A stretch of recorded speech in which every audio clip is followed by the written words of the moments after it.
I think you can hear me. It's not only the regulation you have to reinstate, you have to watch who gets put into the seat to do the regulation. Because part of what's happened in this administration, which many people do not realize, is that they have put the people in charge of these organizations who want to destroy them. So you have somebody watching the Interior Department who doesn't want to do anything but sell our lands to the coal mining people or the strip mining people, or take your pick. And we have people watching our air pollution who have allowed mercury into our air and our water and said it's safe, and that's okay. So it's not just regulation, folks. Government is constant surveillance. Let's call it what it should be. All of us have not been paying attention. We've allowed these people to take our government and wreck it over the past 30 years.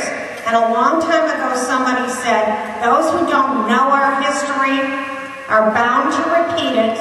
This is the 1890s, if you look at your history. This is the 1920s, and now it's going to be the 2000 to 2008. The same things happened.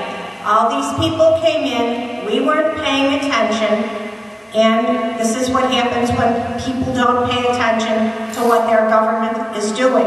So it's not just re-regulating, which I agree with you thoroughly on, but it's making sure the people that get put into those positions are actually going to do the job they're supposed to do and not destroy what they've been put in to take care of, which is what we've watched for the past 8 years. If you want to start looking everywhere in this government, everywhere. It's not just what we're looking at fiscally, it's in places you can't imagine.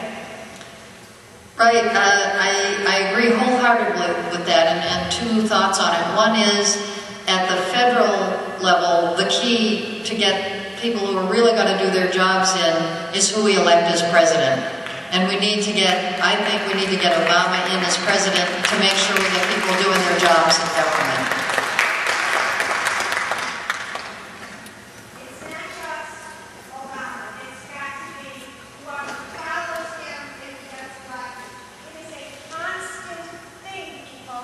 You just don't get 8 years. And people who said, were so happy at the Clinton's administration. We had 8 years of success. And look what we ended up with by not paying attention. It's a constant. If this happens, don't just cheer and say, okay, we won. We've gotten what we want. You have to continue to pay attention to whoever follows him to make sure that the same kind of supervision and concern about what happens to us continues. At every level of government, whether it's your state senator, your state assemblyman, your county council person, most of us don't pay enough attention. We're so busy in our lives just trying to survive.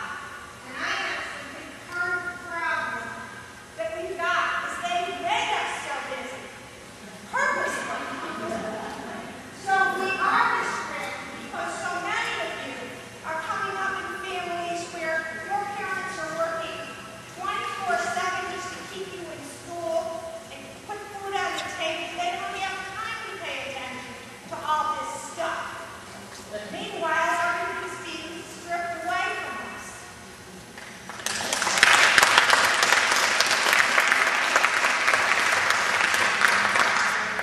Well said, eternal vigilance is the price of freedom.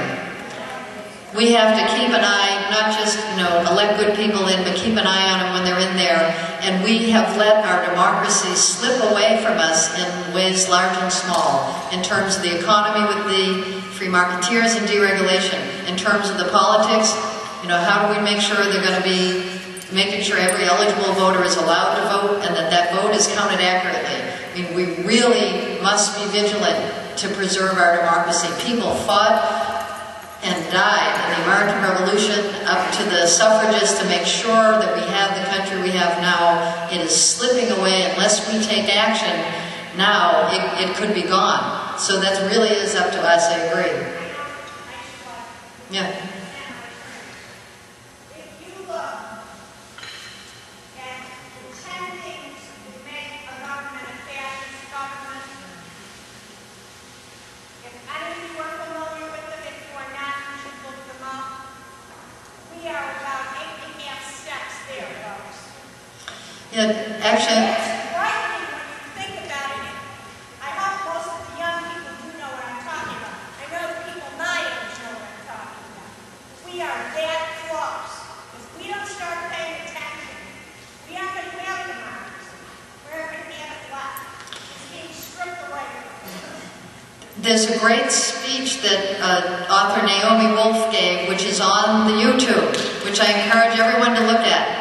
And Naomi Wolf maps out exactly this. She says it's the 10 steps that take an open society that's democratic and free and turn it into a closed society, kind of like what the Nazis did in Hitler, in Germany in the 1930s.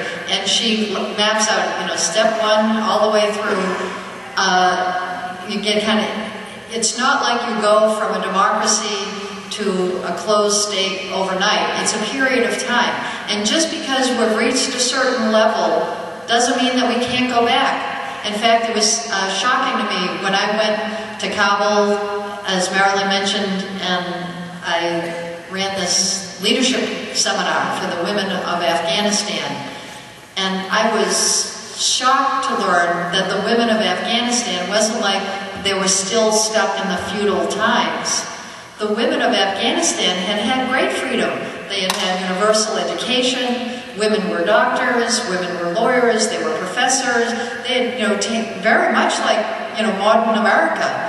But when the Taliban took power, they pushed the women back. They pushed the women back into the house, they pushed them out of the schools, they pushed them down out of the professions, and they really restricted them. So it was like cold water in my face. Just because we've reached this certain level in the United States now, doesn't mean it's ours to keep forever. We need to keep working for our democracy, or else we could slide back too.